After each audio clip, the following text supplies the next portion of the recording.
શિક્ષણનો ખર્ચ કરવામાં કેમ સરકારને ભારે પડે છે? તમે સાંભળ્યું હશે કે સરકારી કાર્યક્રમ થાય ને તો આ કાર્યક્રમમાં આમંત્રિતોને બુકે કેવા પ્રકારનો આપવો, એમાં ફૂલ કયા પ્રકારના હોવા જોઈએ એ નક્કી કરવા અધિકારીઓની મિટિંગો થાય, ખર્ચા મોટા મોટા થાય. એ ઉપરાંત આમંત્રિતોને કેવા પ્રકારના આમંત્રણ કાર્ડ બનાવીને મોકલવા એની મિટિંગો થાય, એના ઉપર ખર્ચા થાય. આમંત્રિતો માટેના આઈ કાર્ડ એના ઉપર બી જોજ ખર્ચો થાય. વાઇબ્રન્ટ સમિટ જેવી કોઈ ઇવેન્ટ હોય તો નાનામાં નાની વસ્તુ માટે હજારો લાખો કરોડોના બિલ પસાર થઈ જાય. પણ એ જ વહીવટી તંત્રને શિક્ષણ પાછળ જો ખર્ચ કરવો પડે તો ભારે પડે. ન એની ચિંતા કરે છે, ન ચર્ચા કરે છે. ભારત કે હિન્દુસ્તાન, તમે જે કહો તે, એનું ભવિષ્ય આવનારી પેઢીઓના હાથમાં છે. અને આ આવનારી પેઢીઓ ત્યારે જ ભવિષ્ય લખે જ્યારે એમનું શિક્ષણ સ્તર ઊંચું હશે. તો ક્યારે થાય? જ્યારે સરકારની શિક્ષણ વ્યવસ્થામાં દરમિયાનગીરી હોય, સરકાર પોતે શિક્ષણ પૂરું પાડવામાં રસ ધરાવતી હોય. દેખાય છે ક્યાંય તમને એવું? એક કરદાતા તરીકે ગુજરાતીઓએ ક્યારેય એવો વિચાર કર્યો છે કે તમે લોકો જે કર ભરો છો એ કર જે તિજોરીમાં થાય છે એમાંથી કેટલા પૈસા તમારા માટે ખર્ચાય છે, પછી એ શિક્ષણ વ્યવસ્થા હોય, સ્વાસ્થ્ય વ્યવસ્થા હોય કે માળખાગત સુવિધા હોય, એની જગ્યાએ સરકારી તાઇફામાં કેટલા ખર્ચાય છે એ વિચાર કર્યો છે? તમને પોતાને વિચાર નથી થતો કે ભાઈ આપણા ઘરમાં આપણે જે કમાઈને લાવીએ છીએ એનો પાઈનો હિસાબ રાખીએ છીએ, તમે જે કર ભરો છો એનો પાઈનો હિસાબ તમે કેમ નથી માંગતા? આ તમને એટલા માટે આજે સવાલ કરવો પડ્યો છે કે રાજ્યના વહીવટી તંત્રએ વધુ એક નિયમ બનાવ્યો છે અને આ નિયમ સ્પષ્ટપણે ઇશારો કરે છે કે સરકાર શિક્ષણ ક્ષેત્રેથી ધીરે ધીરે હટી જવા માંગે છે. એક ખાનગી સંસ્થાઓના હાથમાં શિક્ષણ આપી દેવા માંગે છે. આજે ગુજરાતીઓ જે કમાય છે એમાંથી 40થી 50% જેટલી એમની આવક શિક્ષણની પાછળ ખર્ચાય છે. અને ગુજરાતીઓને સહેજ પણ ચિંતા થતી નથી કે કેમ આટલું મોંઘું શિક્ષણ થઈ રહ્યું છે. નમસ્કાર દર્શક મિત્રો, બેનિફિટ ન્યૂઝના હરેશ ઝાલા ડીકોડ્સમાં આપનું સ્વાગત છે. શિક્ષણ પાયાની સુવિધા છે. આના માટે એક ખૂબ જ મોટા શિક્ષણવિદ ગીજુભાઈ બધેકા કહી ગયા હતા, શિક્ષણ એટલે ભાર વગરનું શિક્ષણ. એમનો કહેવાનો મતલબ હતો કે જરૂરી નથી કે મોટા મોટા થોથા તમે આપો, મોટી મોટી બેગ લઈને શાળાએ બાળકો જાય, પણ એનાથી બિલકુલ ઉલટું અત્યારના વહીવટીતંત્ર અને જમણેરી પક્ષ જે સત્તામાં છે ને એને કરી નાખ્યું. એણે ચોપડાનું વજન તો વધાર્યું, સાથે સાથે તમારા ગજવા બી ખાલી કરાવ્યા. કેવી રીતે? સ્કૂલ ઓફ એક્સલન્સના નામે એવા ધારાધોરણ કરવા માંડ્યા કે ગ્રાન્ટીન એડ સ્કૂલ લગભગ ચિત્રમાંથી નીકળી જશે. ગ્રાન્ટીન એડ નવી સ્કૂલોને મંજૂરી આપતા નથી, જે છે એના માટે એવા નિયમો બનાવે છે કે આજ નહીં તો 5 નહીં તો 10 વર્ષ પછી તમને ગ્રાન્ટીન એડ સ્કૂલ કોલેજ જોવા નહીં મળે. આ જ ગ્રાન્ટીન એડ સ્કૂલ કોલેજોએ આ દેશને, આ રાજ્યને ઘણા વિદ્વાનો આપ્યા છે. જેટલા બોલીએ એટલા ઓછા છે. એમાં દેશના વડાપ્રધાન બી આવી જાય અને રાજ્યના મુખ્યમંત્રી પણ આવી જાય. પણ અત્યારની જે સંસ્થા છે, અત્યારની જે સરકાર છે, એને શિક્ષણ પાછળ ખર્ચ કરવો નથી. શું લાવ્યા છે નવો નિયમ? ધારો કે કોઈ ગ્રાન્ટ ઇન એડ સ્કૂલ છે તો એમાં વિદ્યાર્થીઓની સરેરાશ હાજરી 80% હોવી જોઈએ. અગર 80%થી 1% પણ એટલે કે 79% હાજરી રહી તો સરકાર એની ગ્રાન્ટમાંથી 25% જેટલી રકમ કાપી લેશે. હવે આ નિયમ જે છે ને, શહેરી વિસ્તારમાં 80% હાજરી રાખી અને ગ્રામ્ય વિસ્તારમાં 55% રાખી. તમે વિચાર કરી લો કે ગ્રાન્ટીન એડને એ લોકો કંઈ ખોખા ભરીને ગ્રાન્ટ નથી આપતા. જે ગ્રાન્ટ આપે છે એ ખર્ચા સામે બહુ મામૂલી છે એમ કહીએ ને તો ચાલે, અથવા તો એવી રીતે આપે છે કે ખર્ચા પહેલાં ચેરિટેબલ ટ્રસ્ટોએ અથવા તો જેવી સંસ્થા સંચાલકો હોય એમણે કરવાના, પછી સરકારની એ મદદ 2 મહિને 6 મહિને જ્યારે સરકારના ચોપડે બધી ઉધારાઈ જાય, મંજૂરી મળી જાય ત્યારે મળે છે.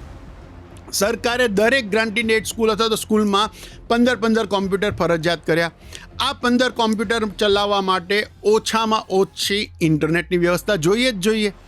હવે સામાન્ય કોઈ પણ ઇન્ટરનેટ સેવા તમે લેવા જાઓ તો મહિનાનું એનું ભાડું 799 રૂપિયા થાય.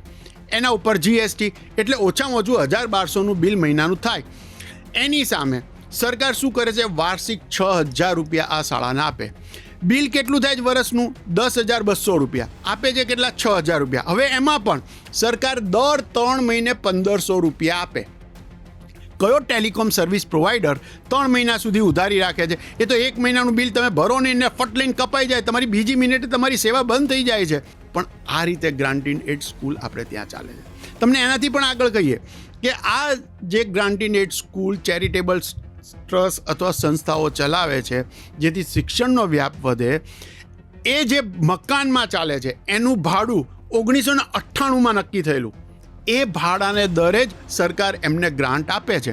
1998થી 2025 સુધીમાં રિયલ એસ્ટેટમાં ગુજરાતમાં કોઈ મોંઘવારી આવી નથી, કોઈ ભાવ વધારો થયો નથી. આ રીતે ચાલે છે આપણી સંસ્થાઓ. એટલું જ નહીં, ગ્રાન્ટ ઇન એડ સ્કૂલવાળાને જો એક વર્ગખંડ વધારવો હોય તો એની મંજૂરી લેવા માટે ગાંધીનગર જવાનું. ગાંધીનગરવાળા એવું કે તમારી ગ્રાન્ટ ઇન એડ સ્કૂલથી 5 સ્ક્વેર કિલોમીટરમાં બીજી શાળા ના હોવી જોઈએ, અને નજીકમાં જે બી ખાનગી શાળા હોય એનું નો ઓબ્જેક્શન સર્ટિફિકેટ લાવી દેવાનું. મતલબ કે ખાનગી શાળા બંધ ના થવી જોઈએ, ગ્રાન્ટ ઇન એડ બંધ થાય તો ચાલે. આ ગ્રાન્ટ ઇન એડ સ્કૂલની બાજુમાં, એટલે જ્યાં એ ઊભી છે એની બગલમાં અગર ખાનગી સ્કૂલ આવતી હોય તો એને આવા કોઈ NOCની જરૂર નથી. બહુ સીધો મતલબ છે કે સરકાર ઈચ્છે છે કે આ રીતે ધીરે ધીરે ગ્રાન્ટ ઇન એડ સ્કૂલ બંધ થઈ જાય. શા માટે આ નિયમ લાવે છે? તો સરકારની દલીલ હશે કે અનેક સ્કૂલમાં ભૂતિયા વિદ્યાર્થીઓ છે. માટે સવાલ એ છે કે પાડાના વાંકે તમે પખાલીને કઈ રીતે ડામ આપી શકો? અગર જે સ્કૂલમાં ભૂતિયા વિદ્યાર્થી ચાલે છે અથવા તો વિદ્યાર્થીઓ માત્ર ચોપડે જે ભણવા નથી આવતા, તો તમે એ સ્કૂલને પનિશમેન્ટ આપો ને. તમામ 4000 ગ્રાન્ટ ઇન એડ સ્કૂલને પનિશ કરવાની જરૂર શું છે તમારે? આ કયા પ્રકારની નીતિ થઈ? ઝાડા નળને તમારે સૂળીએ ચડાવી દેવાનું? આ બતાવે છે કે આ વહીવટીતંત્ર, આ સત્તા પક્ષ સહેજ પણ ઈચ્છતો નથી કે ગ્રાન્ટ ઇન એડ સ્કૂલ ચાલુ રહે. તમે જાણો છો, ગ્રાન્ટ ઇન એડ સ્કૂલ અથવા તો સરકારી સ્કૂલ જેટલી વધારે હશે, તમારો અને મારો ખર્ચો ઘટશે. સરકારી સ્કૂલના શિક્ષકોનું શું કામ છે? વસ્તી વધારો થયો હોય તો એ સેન્સસ ગણતરી કરવા જવાનું, મતદાર યાદી તો એના માટે જવાનું, સરકારી કાર્યક્રમ હોય તો એમાં હાજરી આપવાની, બીજા કોઈ બી ધારો કે કાલ ઉઠીને પેલા તીર આવે ને તો એ ભગાવાય એમને મોકલે છે, સમૂહ લગ્નોમાં ક્યાંક મોકલે છે, ક્યાંક એવું લાગે કે સરકારી કામ છોડો રાજકીય કાર્યક્રમમાં હાજરી આપવા માટે પરોક્ષ રીતે કહેવામાં આવે છે. શિક્ષણ માટે કહેવામાં નથી આવતું. માટે સરકારી શાળાનું શિક્ષણનું સ્તર ઘટી રહ્યું છે, એટલે તમે ના છૂટકે એક વાલી તરીકે એને ખાનગી સ્કૂલમાં તમારા બાળકોને મૂકો છો. તો આ શું થયું? સ્કૂલ ઓફ એક્સલન્સ માત્ર ને માત્ર કાગળ ઉપર છે. વાસ્તવમાં ગુજરાતનું શિક્ષણનું સ્તર સુધરે એમાં સરકારને કોઈ રસ નથી.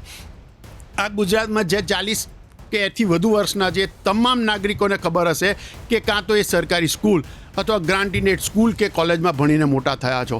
તમે આજે જે પણ જગ્યાએ છો, એ જમાનામાં જો સરકારી કે ગ્રાન્ટ ઇન એડ સ્કૂલ ના હોત તો ત્યાં પહોંચ્યા હોત તો તમને નથી વિચાર આવતો કે શા માટે આ ગ્રાન્ટ ઇન એડ સ્કૂલ અથવા તો સરકારી સ્કૂલ ઘટે છે અથવા તો એનું સ્તર નીચું જઈ રહ્યું છે.